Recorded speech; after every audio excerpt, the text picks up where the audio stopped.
우리는 평생을 타인의 눈치를 보며 타인의 기대에 부응하기 위해 살아왔습니다. 어린 시절에는 부모님께 효도하는 착한 자식이 되려 애썼고, 결혼해서는 배우자에게 든든한 버팀목이 되려 노력했으며, 자식 앞에서는 모든 것을 내어주어도 아깝지 않은 헌신적인 부모가 되려 했습니다. 사회에 나가서는 인정받는 일꾼이 되기 위해 나의 피로와 감정은 늘 뒷전으로 밀려나기 일쑤였지요. 남들에게 무례하다는 소리를 듣지 않으려 그토록 노심초사하며 예절을 차렸으면서도 정작 나 자신에게는 얼마나 무례했는지 진지하게 돌아본 적이 있으신가요? 성인 공자께서는 인격 수양의 정점이자 인간이 도달해야 할 가장 높은 경지를 이렇게 말씀하셨습니다. 홀로 있을 때에도 도리에 어긋나지 않도록 스스로를 삼가는 것, 즉 신독이야말로 자기 자신에 대한 최고의 예의다. 이 가르침은 단순히 남이 안 볼 때 나쁜 짓을 하지 말라는 뜻에 그치지 않습니다. 아무도 보지 않는 은밀한 공간에서도 나 자신을 귀한 손님처럼 대접하고 내 마음의 성전을 정갈하게 가꾸라는 깊은 뜻이 담겨 있습니다. 자기 자신에게 예의를 지킨다는 것은 결코 이기적으로 사는 것을 의미하지 않습니다. 그것은 내 마음의 깊은 곳에서 들려오는 소리에 귀를 기울이고 내가 가진 상처와 고단함을 타인의 시선이 아닌 나의 가장 따뜻한 시선으로 보듬어주는 것입니다. 공자는 말씀하셨습니다. 자신을 사랑하지 못하는 자는 남을 진심으로 사랑할 수 없다. 우리는 흔히 남들에게는 그럴 수 있어, 정말 고생 많았네라고 관대한 위로를 건네면서도 정작 나 자신의 작은 실수나 부족함에는 나는 왜 이 모양일까?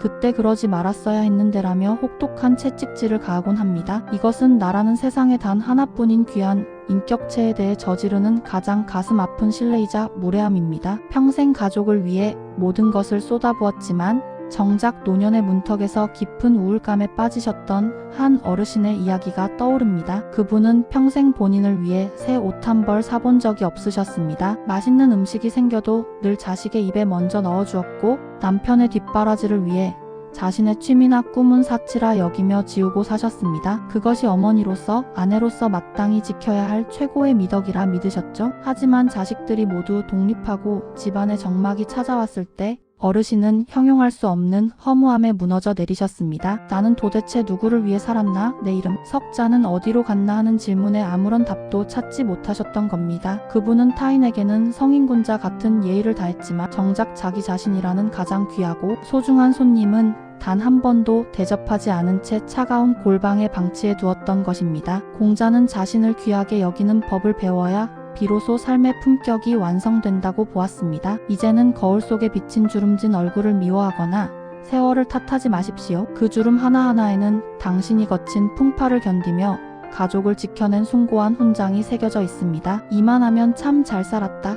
그 모진 세월 견디느라 정말 애썼다고 나 자신에게 먼저 따뜻한 말을 건네는 것, 그것이 공자가 말한 자신에 대한 예의 시작입니다. 자신에게 예의를 지키는 첫 번째 방법은 나의 몸을 정성껏 보살피는 것입니다. 나이가 들수록 누가 보지 않더라도 나를 위해 깨끗하고 단정한 옷을 입으십시오. 혼자 먹는 밥상이라도 대충 때우지 말고 예쁜 그릇에 담아 나 자신을 극진히 대접하십시오. 내 몸은 내 영혼이 머무는 집입니다. 그 집을 깨끗이 닦고 가꾸는 행위 자체가 나에 대한 깊은 존중입니다. 둘째는 과거의 후회와 미련이라는 족쇄로부터 나를 완전히 해방해주는 것입니다. 과거에 저지른 잘못이나 선택에 대해 끊임없이 나를 고문하는 것은 자신에 대한 지독한 폭력입니다. 공자는 이미 지나간 일은 탓하지 않는다고 하셨습니다. 나 자신에게도 그 성인과 같은 자애로움을 베풀어 주십시오. 그때는 그것이 최선이었어라고 나를 용서하고 안아줄 수 있을 때 우리는 비로소 진정한 평온을 얻습니다. 셋째는 타인의 평가라는 감옥에서 당당히 걸어 나오는 것입니다. 남들이 나를 어떻게 생각할까?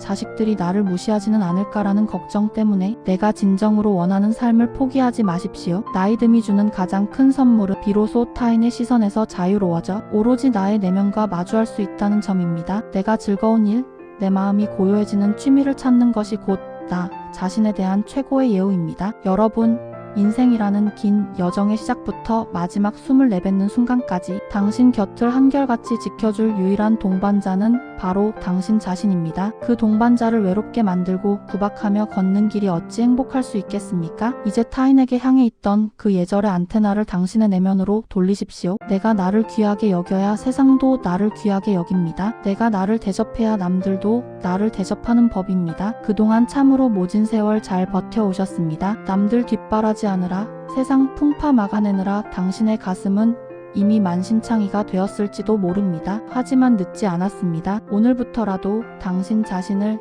이 세상에서 가장 귀한 상전으로 모시고 사십시오. 당신의 영혼이 활짝 웃고 당신의 마음이 평온해질 때 당신의 노후는 비로소 향기롭고 찬란한 완성을 맞이하게 될 것입니다. 자기 자신을 진심으로 존중하는 자는 결코 외롭지 않습니다. 내 안에 가장 든든하고 따뜻한 친구인 나가 살아있기 때문입니다. 가장 가까운 나에게 지키는 이 마지막 예의가 당신의 삶을 평온의 극락으로 안내할 것입니다. 그동안 고생한 당신에게 오늘은 향기로운 차 한 잔과 함께 진심 어린 칭찬을 건네보시길 바랍니다. 오늘의 이 작은 빛이 당신의 마음에 깊이 닿았다면 구독과 좋아요로 그 따스함을 함께 나누어 주세요. 당신이 스스로를 사랑하기 시작할 때 온 세상이 당신을 향해 미소 지을 것입니다.